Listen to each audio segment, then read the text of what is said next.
ఎందరో త్యాగమూర్తుల త్యాగఫలం ఆంధ్ర రాష్ట్రం. నేడు ఆంధ్రప్రదేశ్లో ప్రజలు సుఖ సంతోషాలుగా ఉన్నారా? ప్రస్తుతం ప్రజల మధ్య ఉన్న కులాల కుంపట్లు ఎవరి కోసం? చంద్రయాన్ రాకెట్ యుగంలో కూడా వర్ణ విభేదాలు దేనికి సంకేతాలు? రాజకీయ పార్టీల నేతలు ఏం చెప్తున్నారు? నేటి కాలంలో ప్రపంచాన్ని శాసించే మన యువత మేధాశక్తి ఏం కోరుకుంటుంది? తెలుసుకోవాలంటే ఆంధ్ర యువగలం. ప్రజల మాటే మా నోట. ముందుగా హెడ్లైన్స్. బుడమేరకు పడిన గండ్ల పూడ్చివేత కార్యక్రమాలను పర్యవేక్షించాల్సిందిగా మంత్రి లోకేష్ ను ఆదేశించిన సీఎం చంద్రబాబు. విజయవాడలో యుద్ధ ప్రాతిపదికన సహాయక చర్యలు కొనసాగాలి అని హుకుం. ఆంధ్రప్రదేశ్ సీఎం చంద్రబాబు నేడు వెళ్లాల్సిన రేపల్లె పర్యటన రద్దు. వరద ప్రభావాన్ని అంచనా వేసేందుకు ఏరియల్ సర్వే నిర్వహించాలని భావించిన వైనం వాతావరణం అనుకూలించకపోవడంతో రద్దయిన పర్యటన. విజయవాడలోని మధురనగర్ కాలనీలో కరకట్టకు గండిపడే అవకాశం ఉందని భయాందోళన వ్యక్తం చేస్తున్న బెజవాడ వాసులు. విజయవాడ, గుంటూరు జిల్లాల్లో తెల్లవారుజాము నుంచి కురుస్తున్న వర్షం కురవడంతో వరద ప్రభావిత ప్రాంతాల్లో సహాయక చర్యలు అంతరాయం కలిగే అవకాశం ఉందని అధికారులు ఆందోళన. బుడమేరకు పడిన గండ్లు పూడ్చివేత కార్యక్రమాలని పర్యవేక్షించాల్సిందిగా మంత్రి లోకేష్ ని సీఎం చంద్రబాబు ఆదేశించారు. వీలైనంత త్వరగా గండ్లు పూడ్చేందుకు తీసుకోవాల్సిన చర్యలపై అధికారులతో సమీక్ష నిర్వహించాలని చెప్పారు. విజయవాడలో యుద్ధ ప్రాతిపదికన సహాయక చర్యలు చేపట్టాలని సీఎం తెలిపారు. విజయవాడ బుడమేరకు వరద ముంపు తప్పించేందుకు బుడమేరకు పడిన గండ్లని పూడ్చే విధంగా మంత్రి లోకేష్ చర్యలు తీసుకోవాలని సీఎం చంద్రబాబు ఆదేశాలు జారీ చేశారు. ఈ నేపథ్యంలో బుడమేరకు కుడి, ఎడమ ప్రాంతాల్లో పడిన గండ్ల గురించి అధికారుల్ని లోకేష్ అడిగి తెలుసు. వీలైనంత త్వరగా గండ్లు పూడ్చేందుకు తీసుకోవాల్సిన చర్యలపై అధికారులతో సమీక్ష నిర్వహించారు. గండ్లు పూడ్చివేత పనుల్ని పర్యవేక్షించడానికి బుడమేరు వద్దకు స్వయంగా మంత్రి లోకేష్ బయలుదేరారు. మంత్రి లోకేష్ పర్యటనలో విజయవాడలో యుద్ధ ప్రాతిపదికన సహాయ చర్యలు కొనసాగుతూ ఉన్నాయి. ఈరోజు 1200 మంది టీడీపీ కార్యకర్తలు వరద బాధితులకి ఉదయమే ఇళ్లకు వెళ్లి టిఫిన్, పాలు అందజేశారు. వరద ప్రభావానికి గురైన 36 వార్డుల్లో మంత్రులు, ఎమ్మెల్యేల ఆధ్వర్యంలో ముమ్మరంగా సహాయ కార్యక్రమాలు జరుగుతూ ఉన్నాయి. వరద తగ్గుముఖం పట్టడంతో ముంపు ప్రాంతాల్లో విద్యుత్ పునరుద్దరణకి చర్యలు చేపట్టారు.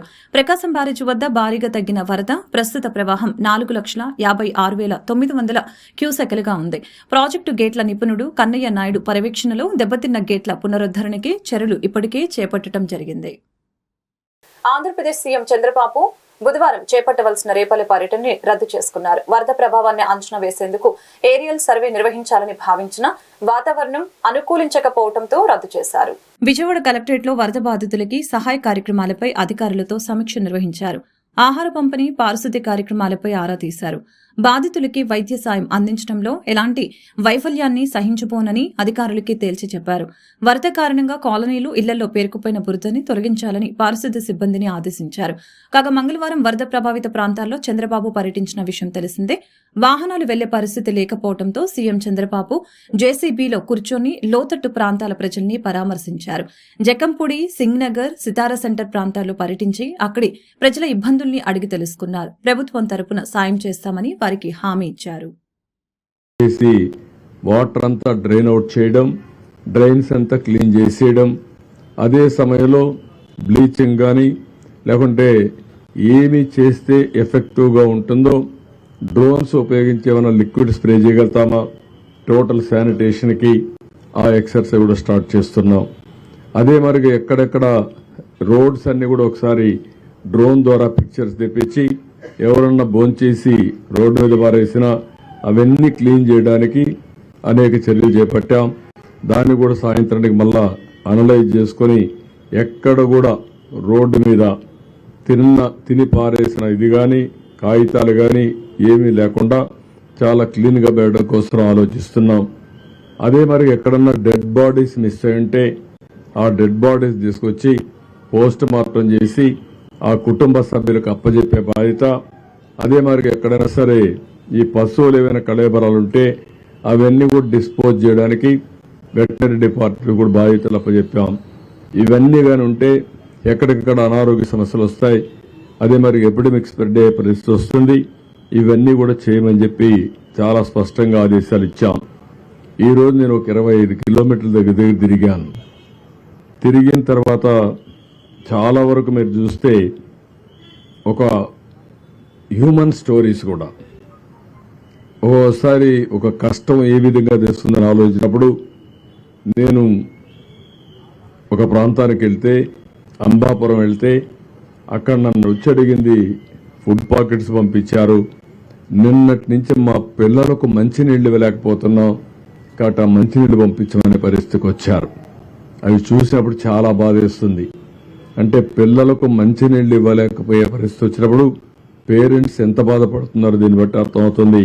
ఆ విషయం మా వాళ్ళతో షేర్ చేశాను.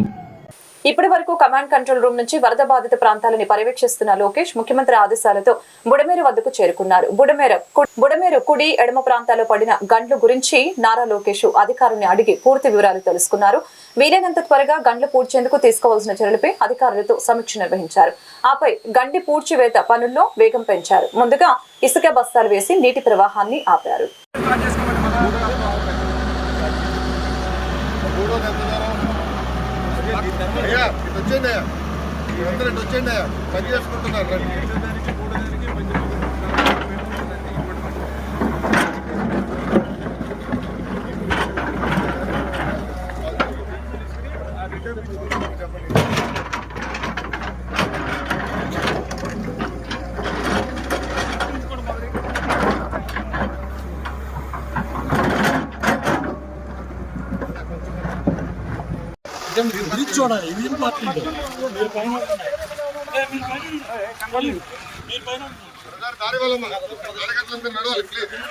బెజవాడ నగరం ఖాళీ అవుతోంది. బెజవాడ ముంపు ప్రాంతాల నుంచి బయట ప్రాంతాలకి వేలాది మంది తరలి వెళ్తున్నారు. నీటి ఉధృతి తగ్గడంతో కట్టుబట్టలతో ఇళ్లను వదిలిపెట్టి వెళ్లిపోతున్నారు. విద్యుత్ సరఫరా, తాగునీరు, ఫుడ్ అందక ఇళ్లను వదిలి వెళ్తున్నట్టు బాధితులు చెబుతున్నారు. ఇళ్లలో ఉండే పరిస్థితులు అసలు లేవని వరద ప్రాంత బాధితులు చెబుతున్నారు. అలాగే వాహనాలు దొరకని వందల మంది కాలి నడకన బంధువులు ఇతర ప్రాంతాలకి తరలి వెళ్తున్న దృశ్యం కనిపిస్తోంది. చిన్నపిల్లలు పాలు లేక, తిండి లేక ఇబ్బందులు పడ్డామని బాధితులు ఆవేదన వ్యక్తం చేశారు. సింగనగర్ ప్రాంతం నుంచి పాయకాపురం, కాండ్రిక, వాంబే కాలనీ పరిసర ప్రాంతాల నుంచి ముంపు బాధితులు తరలి వెళ్తున్నారు. విజయవాడలో తట్టుకోలేని పాల కొరత ఏర్పడింది. ఇదే అదునుగా వ్యాపారులు అమాంతం పాల రేట్లు పెంచేశారు. 1/2 లీటర్ పాల ప్యాకెట్ ధర 70 రూపాయల నుంచి 80 రూపాయల వరకు విక్రయిస్తున్నారు. ఇళ్లలో పిల్లలు ఉన్నారని కనీసం ఒక్క ప్యాకెట్ అయిన పాలు ఇవ్వాలని ప్రభుత్వాన్ని Vijaya dairy, Krishna milk union center ఆఫీసులు నీట మునిగాయి. దాదాపు లక్షల లీటర్ల పాలు, పెరుగు ప్యాకెట్లు చెడిపోయాయి. దీంతో పాల కొరత తీవ్రమైంది. ఇతర జిల్లాల నుంచి, పొరుగు రాష్ట్రాల నుంచి పాలను తెప్పించేందుకు ప్రభుత్వం ప్రయత్నిస్తోంది. మరొక వైపు కొన్ని ఏరియాల్లో తల్లులు అన్నం అవసరం లేదు, పాలు పంపించండి అని కోరుతున్నారు. పాల ప్యాకెట్ల పంపిణీపై ప్రభుత్వం, ప్రతిపక్ష పార్టీలు, స్వచ్ఛంద సంస్థలు దృష్టి పెట్టాయి. విజయవాడలోని వరద ప్రభావిత ప్రాంతాల్లో సహాయక చర్యలపై సీఎం చంద్రబాబు, మంత్రులు కలెక్టరేట్ లో టెలికాన్ఫరెన్స్ నిర్వహించారు. ప్రతి కుటుంబానికి 25 కేజీల బియ్యం, లీటర్ పామాయిల్, 2 కేజీల ఉల్లిపాయలు, 2 కేజీల బంగాళదుంపలు, కేజీ చక్కెర అందించాలని ఆదేశించారు. విద్యుత్ పునరుద్ధరణ, శానిటేషన్ పనులు వేగవంతం చేయాలని అన్నారు. ప్రతి సచివాలయంలో ఒక మెడికల్ క్యాంపు పెట్టి మందులు అందించాలని ఆదేశాలు జారీ చేశారు.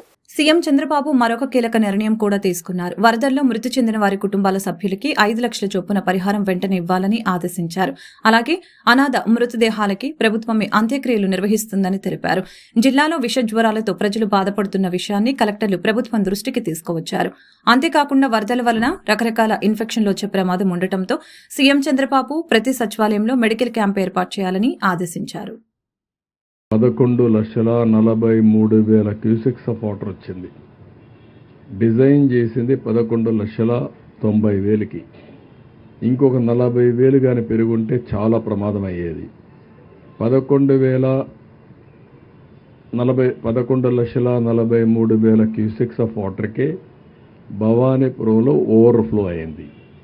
పైన కూడా కొన్ని బ్రీచెస్ అయ్యాయి. ఇబ్రహీంపట్నం అవతల, అక్కడి నుంచి దగ్గర ఇబ్రహీంపట్నం నుంచి మూలపేట వరకు చాలా వరకు నేషనల్ హైవేకి నీళ్లు వచ్చాయి. పక్క గ్రామాలన్నీ మునిగిపోయే పరిస్థితికి వచ్చాయి. అయితే ఇక్కడ ఏదైతే భవానీపురంలో వచ్చిన నీళ్లు మొత్తం కొంత ప్రాంతాన్ని ముంచేశాయి. ప్రధానంగా మనకు వచ్చింది ఇది ఏదైతే ఈరోజు ఇక్కడ మనం అందరం ఇబ్బందులు పడ్డామో దీనికి ప్రధానమైన కారణం బుడమేరు. ఈ బుడమేరు అనేది ఎన్నో సంవత్సరాలుగా ఒక సమస్యగా తయారైంది విజయవాడకి. దీన్ని ఒకసారి చూసినప్పుడు ఈ సింగ్ నగర్ కానీ ఇవన్నీ కూడా చూస్తే బుడమేరుకి రెడ్డిగూడెం నుంచి కోతులవా కానీ అదే మాదిరిగా గంగనేని నుండి పులివాగని, మునగపాడు నుంచి భీమవాగని, మాధవరం నుంచి లోయవాగని, గడ్డుమడుగు లోయ ప్రాంతం నుండి దొర్లింత వాగని, ఇలాంటివన్నీ చిన్న చిన్న వాగులన్నీ కలిసి అది బుడమేరుగా వచ్చే అవకాశం వచ్చింది. అయితే 20 సంవత్సరాలుగా విజయవాడ టౌన్ కూడా అభివృద్ధి అవుతూ ఉంది. ఆక్రమణలు కూడా పెరిగిపోయినాయి. ఏదైతే ఈ యొక్క బుడమేరు నేరుగా వెళ్ళి కొల్లేరు సదర్స్కు ఈ నీళ్లు పోవాల్సిన అవసరం ఉంది. దానికి కూడా ఈ నీళ్ళన్నీ కూడా అక్కడ ఎర్రవాగు ఉంది, ఆ నీళ్లు కూడా వస్తాయి. దానికంటే కూడా ఈ వాగు నుంచి వచ్చే నీళ్లు అక్కడ ఉపయోగపడతాయి. కానీ ఏదైతే ఎక్కువగా ఎక్కడికక్కడ కట్టడాలు కట్టి అసలు వాగును పూర్తి చేసే పరిస్థితికి వచ్చారు. ఇది మనం చూసినప్పుడు ఒరిజినల్గా 11,000కి ఇది డిజైన్ చేశారు. ఇప్పుడు 70,000 క్యూసెక్స్ ఆఫ్ వాటర్ వచ్చే పరిస్థితి వచ్చింది. ఈ 70,000 క్యూసెక్స్ ఆఫ్ వాటర్ వచ్చినప్పుడు ఏ విధంగా నీళ్ళని కిందికి తీసుకుపోవడం అనేక విధాలుగా అనేక సంబంధాల్లో ఆలోచించారు. 1970లోనే దీన్ని రిపేర్ చేయాలని కూడా కొంత ప్రయత్నం చేశారు, ఎక్స్పాండ్ చేయాలనుకున్నారు. కానీ రాజశేఖర రెడ్డి ముఖ్యమంత్రిగా ఉన్నప్పుడు 2007-8లో బుడమేరు ప్రవాహాన్ని కుడికాలకు మళ్లించాలని చెప్పి ప్రతిపాదన చేశారు. అది కూడా ఏమాత్రం పోలవరం రైట్ మెయిన్ కెనాల్కి తీసుకురావాలని ప్రయత్నం చేశారు. అది కూడా ప్రారంభించి మధ్యలోనే వదిలిపెట్టారు. అక్కడ BTPSలో ఏదో సమస్యలు వచ్చాయని. ఆ తర్వాత మనం చూస్తే దీని మీద ఒకేసారి వెలగలేరులో రెగ్యులేటరీ ఒకటి కట్టారు. అది కూడా చిన్న రెగ్యులేటర్, ఇన్ని నీళ్లు కూడా పట్టావు, ఏదైనా ఉంటే కొద్దిగా ఫ్లడ్ మేనేజ్మెంట్ చేయడానికి కట్టారు. అంతవరకు తప్ప ఏం జరగలేదు. ఇంకొక పక్కన 2005లో పెద్ద వరద వచ్చింది. అప్పుడు మేమందరం కూడా ఆందోళన చేశాం. ఇక్కడ ఉండేవాళ్ళు కూడా పెద్ద ఎత్తున ఆందోళన చేశారు. దీన్ని చేస్తానని ఆ రోజు రాజశేఖర రెడ్డి చెప్పాడు, కానీ మళ్ళా వదిలేసే పరిస్థితికి వచ్చాడు. ఫైనల్గా నేను వచ్చిన తర్వాత కూడా ఒక దగ్గర 500 కోట్లు శాంక్షన్ చేశామనేది కొంత ఇన్ఫర్మేషన్ ఉంది. ఆ 500 కోట్లు ఖర్చు పెట్టకుండా ఈ ప్రభుత్వం వచ్చిన తర్వాత మానేశారు. రెండోది, బుడమేరు కనీసం బ్రీచెస్ క్లోజ్ చేసుంటే, వీళ్ళు ఆకుపై చేయకుండా ఉండుంటే. విజయవాడ వరద బాధితులకి శ్రీ కనకదుర్గ అమ్మవారి ఆలయం ఆధ్వర్యంలో గత 2 రోజులుగా ఆహార పంపిణీ చేస్తున్న సంగతి తెలిసిందే. నేపథ్యంలో వరద బాధితుల సహాయార్థం 3వ రోజు దుర్గగుడి అన్నదాన విభాగం నందు తయారవుతున్న పులిహోర మరియు ప్యాకింగ్ ని ఆలయ ఈవో కెఎస్ రామారావు క్షేత్రస్థాయిలో పరిశీలించారు. సంబంధిత అధికారులతో మాట్లాడి సూచనలు ఇచ్చి రుచి, నాణ్యత ఇలాగే మంచిగా ఉండాలని జాగ్రత్తలు తీసుకోవాలని తెలిపారు. భారీ వర్షాలు, వరదలతో ఉభయ తెలుగు రాష్ట్రాలు అతలాకుతలమయ్యాయి. వరదల కారణంగా భారీ ఆర్థిక నష్టం సంభవించింది. ఎంతో మంది వరదల్లో చిక్కుకుపోయారు. వరదల్లో చిక్కుకున్న వారిని కాపాడటం కోసం వారికి నిత్యావసరాలు అందించేందుకు ప్రముఖులు పెద్ద ఎత్తున విరాళాలు ప్రకటిస్తున్నారు. ఇందులో భాగంగా ప్రముఖ నటుడు సోనూ సూద్ తెలుగు రాష్ట్రాలకి సాయం చేసేందుకు ముందుకు వచ్చారు. మంచినీరు, ఆహారం, మెడికల్ కిట్స్ అందివ్వడంతో పాటు తాత్కాలిక షెడ్స్ ఏర్పాటు చేసేందుకు తన బృందం కృషి చేస్తుందని చెప్పారు. हेलो एवरीवन, आप सबको पता है कि आंध्र और तेलंगाना में बाढ़ के कारण बहुत सारे लोगों के घर उजड़ गए हैं. खाने को उनके पास कुछ नहीं है, रहने को कोई जगह नहीं है. सो हम लोगों को मिलकर उनके वापस घर बनाने हैं, उनकी जिंदगी को वापस नॉर्मलाइज करना है. तो हम लोग कोशिश कर रहे हैं कि ज्यादा से ज्यादा सामान उन तक जल्द से जल्द पहुंचे. सबसे पहले तो मैं धन्यवाद देना चाहता हूं तेलंगाना सरकार का, चंद्रबाबू नायडू सरकार, आंध्र की पूरी गवर्नमेंट और NDRF की टीम्स जो उनकी जिंदगी वापस नॉर्मल करने में लगे हुए हैं. उनको दिल से धन्यवाद. हमारी टीम भी वहां पर है, कोशिश कर रहे हैं ज्यादा से ज्यादा लोगों तक पहुंच पाए. सो जितने आंध्र और तेलंगाना के परिवार हैं उन सबसे मैं ये वादा करता हूं कि जल्द से जल्द हम आप तक पहुंचेंगे. और आपको कोई भी जरूरत है सो आप मुझे डायरेक्टली मैसेज कीजिए या फिर हमारी सूद चैरिटी फाउंडेशन पे मैसेज कीजिए. कोशिश करेंगे कि मैं आप तक जल्द से जल्द पहुंचूं. जय हिंद. జాతీయ తెలుగుదేశం పార్టీ ఆదేశాల మేరకు విజయవాడ ముంపు బాధితుల సహాయ కార్యక్రమాల్లో గుంటూరు నుండి జిల్లా తెలుగు యువత అధ్యక్షులు రావిపాటి సాయికృష్ణ ఆధ్వర్యంలో భారీగా బస్సుల్లో తరలి వెళ్లి చిట్ట చివరి ప్రాంతంలో సైతం నిరంతర సహాయ కార్యక్రమాలలో తెలుగు యువత విద్యార్థులు పాల్గొంటున్నారు.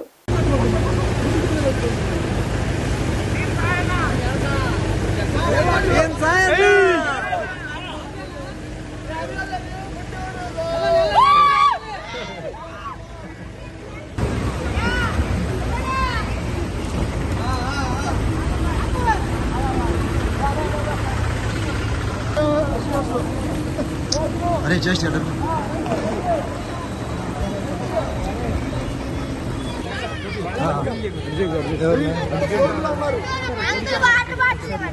అరే నాన్న పంపించాను నాన్న చూడ పైకి ఇద్దామా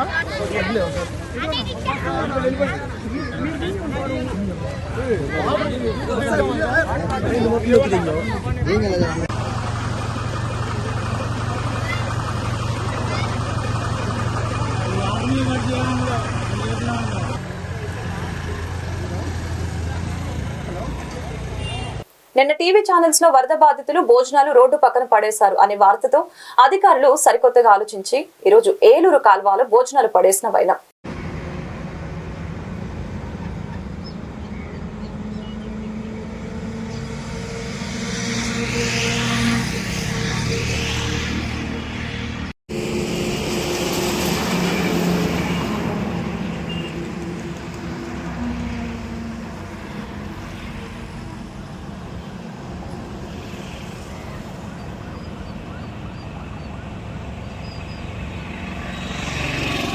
వరద బాధితులకి వెల్లటూరు దోనేపూడి గ్రామాల్లో ఏర్పాటు చేసిన పునరావాస కేంద్రాలని సందర్శించి దుప్పట్లు పాలు పండ్లు అందించిన మాజీ మంత్రి వేమూరు శాసనసభ్యులు నక్కా ఆనందబాబు. ఈ కార్యక్రమంలో గుంటూరు జిల్లా జనసేన పార్టీ అధ్యక్షులు గాద వెంకటేశ్వరరావు పాల్గొన్నారు. గతంలో ఎన్నడూ లేనటువంటి వరద వేమూరు నియోజకవర్గంలోని కొల్లూరు బట్టిప్రోలు మండలాల్లో లంక గ్రామాలని ముంచెత్తింది. 20 లక్షల గ్రామాలు జల దిగ్బంధంలో మునిగిపోయాయి. గతంలో ఎప్పుడూ లేనటువంటి వరద వేమూరు నియోజకవర్గంలోని కొల్లూరు బట్టిప్రోలు మండలాల్లోని లంక గ్రామాన్ని చుట్టుముట్టింది. 4 రోజుల నుంచి 20 గ్రామాలు లంక గ్రామాలు జల దిగ్బంధంలో ఉండిపోయింది. ఇప్పుడిప్పుడే ఆ వరద ఉధృతి తగ్గిపోయి గ్రామాలు కుదుటపడతా ఉన్నాయి. ఇటువంటి పరిస్థితుల్లో చాలా అప్రమత్తంగా ప్రజలు ఉండాలి. ప్రభుత్వం అప్రమత్తంగా ఉంది, అన్ని జాగ్రత్తలు తీసుకుంటా ఉంది. వరదకు ముందు జాగ్రత్తలు తీసుకున్నాం. వరద తగ్గిన తర్వాత రాబోయే విపత్కర పరిస్థితుల నుంచి బయటపడటానికి అవసరమైనటువంటి చర్యలన్నీ కూడా ప్రభుత్వం తీసుకుంటా ఉంది.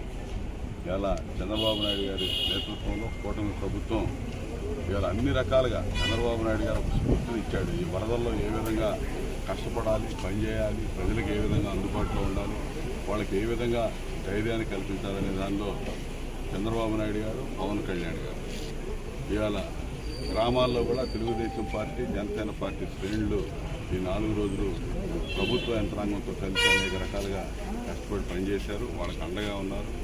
ఇంకా రాబోయే రోజుల్లో కూడా 10-15 రోజులు చాలా ఇబ్బందులు ఉంటాయి. ఆ ఇబ్బందుల నుంచి కూడా బయటపడటానికి పశుగ్రాసం కొడుతుంది.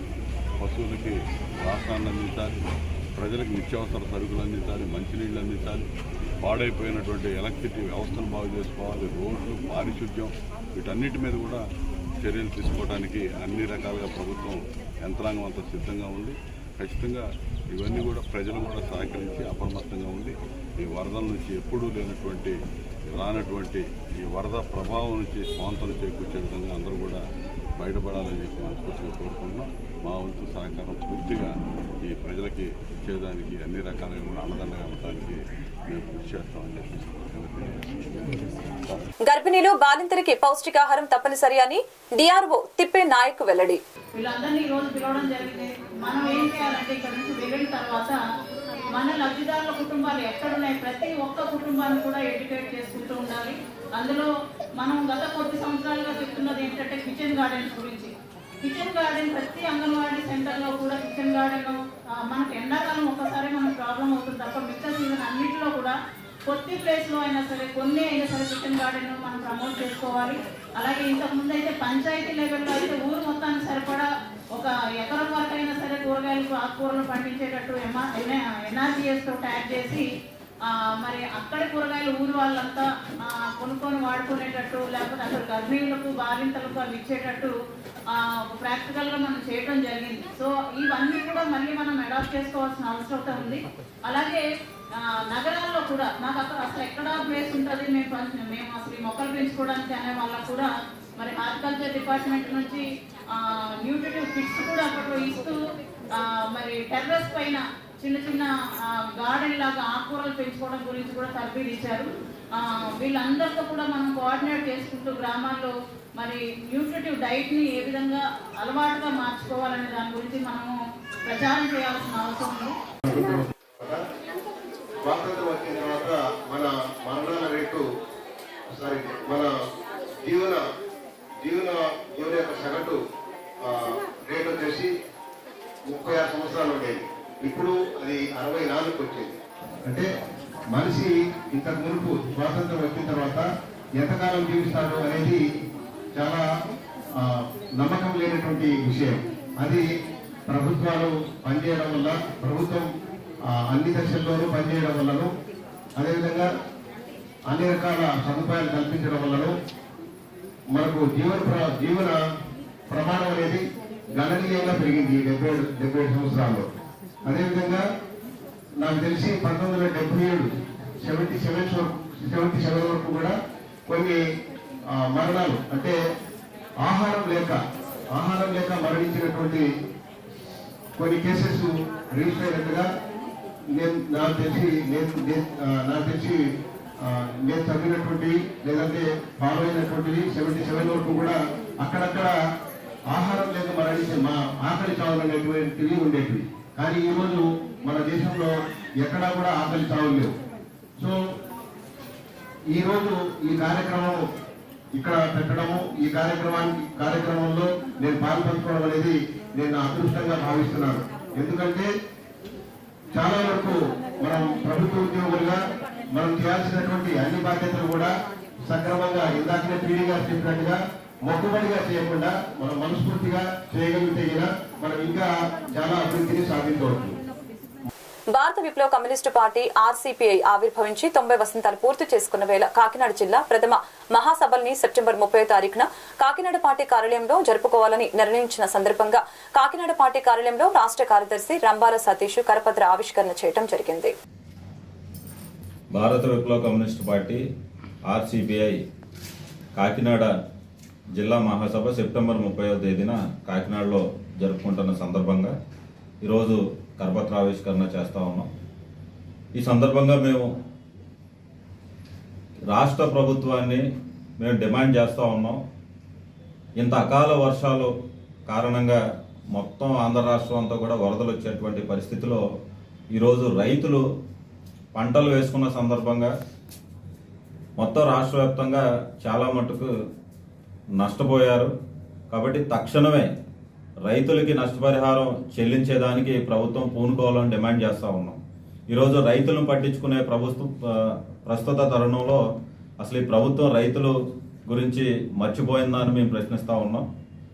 కాబట్టి తక్షణమే ఈరోజు చాలా జిమ్మిక్కులు చేస్తూ ఉన్నారు. పవన్ కళ్యాణ్ గారిని ఎదరబెట్టి ఈరోజు పాలన అంతా చాలా సక్రమంగా ఉందనే రీతిలో ఈరోజు ఈ డ్రామాలన్నీ పక్కన పెట్టి చిత్తశుద్ధితో పనిచేయాలని చెప్పేసి మేము ఈ ప్రభుత్వాన్ని కోరుతా ఉన్నాం. అలాగే మద్యం పాలసీ, నూతన మద్యం పాలసీ కూడా రేపు రానున్న నేపథ్యంలో ఈ మద్యం దుకాణాల్లో పనిచేస్తున్నటువంటి ఎంప్లాయీస్ ఎవరైతే ఉన్నారో అవుట్సోర్సింగ్ కాంట్రాక్ట్ వర్కర్స్ రేపు దాదాపు రాష్ట్రంలో 15,000 మంది ఈరోజు వీధిన పడనున్నారు. వీళ్ళందరికీ కూడా ప్రభుత్వం హామీ ఇవ్వాలా, వాళ్ళని కొనసాగించేలాగా, వాళ్ళకి ఉద్యోగం భద్రత కల్పించేలాగా ఈ ప్రభుత్వం చర్యలు తీసుకోవాలని చెప్పేసి ఈరోజు భారత విప్లవ కమ్యూనిస్ట్ పార్టీగా మేము డిమాండ్ చేస్తూ ఉన్నాం. నా పేరు రంబాల సతీష్, భారత విప్లవ కమ్యూనిస్ట్ పార్టీ రాష్ట్ర కార్యదర్శి. ప్రకృతికి అద్దం పట్టే రీతిగా సహజ సిద్ధ పద్ధతిలో గణపతి విగ్రహాలు తయారు చేసి ఆదర్శప్రాయంగా నవరాత్రులు చేసేవారిని ప్రభుత్వం గుర్తించి ప్రోత్సాహక జ్ఞాపికలు ఇవ్వాలని నగర గణేష ఉత్సవ సమితి గౌరవ అధ్యక్షులు సామాజికవేత్త దూసర్లపూడి రమణరాజు కూటమి అధినేతల్ని కోరారు. పర్యావరణానికి ప్రతీకగా జగన్నాథపురంలోని నేతాజీ పార్కు దగ్గర ఉన్నటువంటి 10 మంది ఉపాధి కార్మికులందరూ కూడా కలిసి 10 సంవత్సరాలుగా గణపతి నవరాత్రులు చేస్తూ ఉన్నారు. ఈ గణపతి నవరాత్రులు ఆషామాషిగా చేయడం లేదు. పర్యావరణ హితంగా ఇక్కడ నవధాన్యాలతోటి కిందటి ఏడాది గణపతి నవరాత్రులు నిర్వహించారు. అంటే నవధాన్యాలతో తయారు చేసినటువంటి గణపతి విగ్రహాన్ని ఏర్పాటు చేసి ఈ ఏడాది 1200 కిలోల పంచదారతోటి స్వామి పంచదార గణపతిని తయారు చేసి అద్భుతంగా ప్రతిష్ఠ చేస్తూ ఉన్నారు. 15 అడుగుల విగ్రహం. దీనికి 7 లక్షల రూపాయలు ఖర్చు అవుతూ ఉంది. మొత్తం గణపతి నవరాత్రుల నిర్వహణ అంతా కూడా 7 లక్షల రూపాయలు ఖర్చు. 1,20,000 రూపాయలు పెట్టి ఈ యొక్క గణపతి విగ్రహాన్ని తయారు చేశారు. సిద్ధి వినాయక విశాఖ ఫ్రెండ్స్ సర్కిల్ ఆధ్వర్యంలో ఈ కార్యక్రమాలు జరుగుతూ ఉన్నాయి. మరి రాష్ట్ర ప్రభుత్వం కానీ, జిల్లా కలెక్టర్ గారు కానీ, ప్రజాప్రతినిధులు కానీ ఇటువంటి పర్యావరణ హితమైనటువంటి కార్యక్రమాల్ని ఉపాధి కార్మికులు భుజాల మీద వేసుకుని చేస్తున్నటువంటి ప్రక్రియని అభినందించాలి. ప్రభుత్వ పరంగా పురస్కారాలు, అవార్డులు కూడా వారికి ఇవ్వాలి. కాబట్టి ప్రతి ఒక్కరూ కూడా కాకినాడ నగరమే కాదు, జిల్లా వ్యాప్తంగా ఉన్నటువంటి ప్రతి ఒక్కరూ కూడా ఈ పంచదార గణపతిని దర్శించండి, ధరించండి. 9 రోజులు కూడా అన్నదానం చేస్తా ఉన్నారు. స్వామి యొక్క అన్నప్రసాదాన్ని కూడా స్వీకరించవలసిందిగా నగర గణేశ ఉత్సవ సమితి మీ అందరికీ కూడా విజ్ఞప్తి చేస్తోంది. అన్ని విధాలుగా పాత్రికేయ పరంగా మాకు సహకరిస్తున్న ప్రతి మీడియా వారికి ప్రత్యేక ధన్యవాదాలు. వాసవి క్లబ్ వారోత్సవాలలో భాగంగా జర్నలిస్టులకి చిరు సత్కారం చేయడం ఆనందదాయకం. వాసవి వనిత క్యూన్స్ ప్రతినిధులు. జై వాసవి. వాసవి వారోత్సవాల సందర్భంగా జర్నలిస్ట్ డేని సెప్టెంబర్ 6వ తారీఖు జరుపుకుంటున్నాం. ఈ జర్నలిస్ట్ డేని ప్రతి సంవత్సరం వాసవి క్లబ్ వనిత ఆలమూరు తరఫున కార్యక్రమం చేస్తూ ఉంటాము. ఈ కార్యక్రమంలో మా ఎస్ఎల్పి రాజు గారు మా వనిత క్లబ్కి ఎప్పుడూ వెన్నందుగా ఉండి మేము చేయబోయే కార్యక్రమాలని, చేసిన కార్యక్రమాలని అందరినీ ప్రజల్లోకి తీసుకెళ్ళడానికి తన వంతు బాధ్యతగా నిర్వహిస్తున్నందుకు ఈ జర్నలిస్ట్ డే సందర్భంగా ధన్యవాదాలు తెలియజేసుకుంటున్నాం.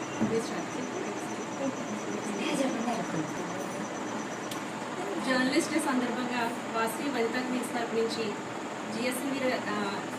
జిఎస్ఎల్వి రాజు గారిని సత్కరించుకోవడం జరిగింది. సో ఆయన్ని జర్నలిస్ట్గా సత్కరించుకోవడం అనేది మా అందరికీ అందిన ఒక సువర్ణ అవకాశం అనే చెప్పచ్చు. జర్నలిస్ట్ అంటే ప్రజల్లోకి వార్తను తీసుకెళ్ళడం కాకుండా నిజమైన విషయం ఏదైతే ఉందో అది ప్రజలందరికీ కూడా తెలిసేలా చేయడం అనేది జర్నలిస్ట్ యొక్క బాధ్యత. నిజంగా అది లేకపోతే కనుక ప్రజలందరూ కూడా మేల్కొల్పు అనేది రాకపోవచ్చు. కాబట్టి జర్నలిస్ట్ పాత్ర అనేది ప్రపంచానికి చాలా ముఖ్యమైన విషయం అని చెప్పచ్చు. వాసవి క్లబ్స్ ఇంటర్నేషనల్ డిస్ట్రిక్ట్ 3 ఏ జిల్లా వాసవి వనిత క్వీన్స్ తరఫున జర్నలిస్ట్ డేని గత 9 సంవత్సరాల నుంచి కూడా మేము చేస్తున్నామండి. మా ఊరిలో ప్రత్యేకంగా మాకు మీడియా సహకారం చాలా అద్భుతంగా ఉన్నది.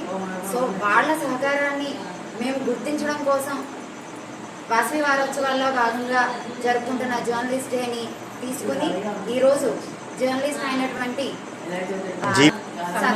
సత్కరించడం జరిగింది. ఈ కార్యక్రమానికి డిస్ట్రిక్ట్ ఆఫీసర్స్, ప్రెసిడెంట్, సెక్రటరీస్, ఇన్ఛార్జ్లు అందరూ కూడా పాల్గొన్నారు. వార్త ముగించే ముందు ముఖ్యాంశాలు మరొకసారి. బుడమేరకు పడిన గండ్ల పూడ్చివేత కార్యక్రమాలను పర్యవేక్షించాల్సిందిగా మంత్రి లోకేష్ ను ఆదేశించిన సీఎం చంద్రబాబు.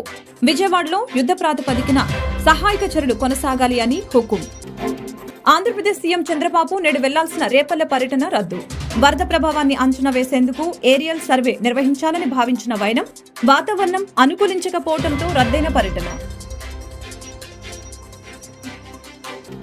విజయవాడలోని మధురనగర్ కాలనీలో కరకట్టకు గండిపడే అవకాశం ఉందని భయాందోళన వ్యక్తం చేస్తున్న బెజవాడ వాసులు. విజయవాడ, గుంటూరు జిల్లాల్లో తెల్లవారుజాము నుంచి కురుస్తున్న వర్షం కురవడంతో వరద ప్రభావిత ప్రాంతాల్లో సహాయక చర్యలు అంతరాయం కలిగే అవకాశం ఉందని అధికారులు ఆందోళన. ఈ వార్తలు ఇంతటితో సమాప్తం. మరొక బులెటిన్ మళ్ళీ కలుద్దాం. నమస్కారం.